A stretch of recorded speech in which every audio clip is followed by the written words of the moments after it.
നമ്മൾ ഇന്ന് സോൾവ് ചെയ്യാൻ പോകുന്നത് ലീനിയർ ഇക്വേഷനിലെ രണ്ട് വേരിയബിളുള്ള ഒരു ക്വസ്റ്റ്യൻ ആണ്.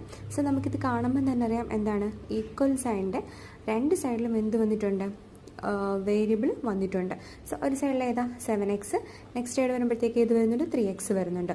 സോ എന്ത് ചെയ്യണം, ഇക്വേഷൻ്റെ ഒരു സൈഡിലേക്ക് ഈ പറയുന്ന വേരിയബിളുള്ള രണ്ട് ഫാക്ടേഴ്സിനെ മാറ്റി എഴുതണം. ഇക്വേഷൻ്റെ ഓപ്പോസിറ്റ് സൈഡിലേക്ക് കോൺസ്റ്റൻറ്റിനെ മാത്രം കൊണ്ടുവരണം. പിന്നെ എപ്പോഴും ശ്രദ്ധിക്കേണ്ട കാര്യം, ഇക്വേഷൻ്റെ ഇപ്പുറത്തെ സൈഡിലേക്ക് വരുമ്പം പ്ലസ് 3x എന്താവും, മൈനസ് ആവും. ഈ 5 ഇക്വേഷൻ്റെ ഇപ്പുറത്തേക്ക് വരുമ്പം പ്ലസ് 5 എന്താവും, മൈനസ് ആവും.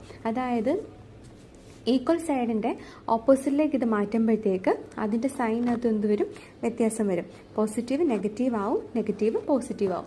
സോ നോക്കാം, 7xൻ്റെ അവിടേക്ക് 3xനെ കൊണ്ടുവരുമ്പം 3x എന്താവും, മൈനസ് ആവും. So 7x minus 3x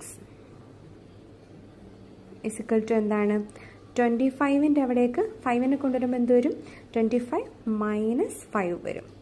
so 7xും 3xുമായി നമുക്കറിയാം 4x. 4x ഇസിക്കൽ ടു എന്ത് വരും, 16 വരും. സോ ഇപ്പം ഇവിടെ എന്തുള്ളൂ, ഒരു കോൺസ്റ്റൻറ്റ് മാത്രമേ ഉള്ളൂ, ഒരു കോഎഫിഷ്യൻറ്റും ഒരു വേരിയബിളും ആക്കി. രണ്ട് വേരിയബിളിനെ നമ്മൾ എന്താക്കി, ഒരു വേരിയബിളാക്കി മാറ്റി. അപ്പോൾ ഇനി എന്ത് ചെയ്യാൻ പറ്റും, ഈ 4x എന്ന് ഉദ്ദേശിക്കുന്നത് 4 ഇൻറ്റു എക്സ് ആണ്. 4 ഇൻറ്റു എക്സ് ആണ് 16 എന്ന് പറയുന്നത്. അപ്പം എക്സ് കണ്ടുപിടിക്കാൻ എന്ത് ചെയ്താൽ മതി, ഇവിടെ മൾട്ടിപ്പിൾ ചെയ്യുന്ന ഈ 4നെ ഈ ഈക്വൽ സൈഡ് ഇപ്പുറത്ത് കൊണ്ടുവന്ന് 60 ആയിട്ട് ഡിവൈഡ് ചെയ്താൽ മതി.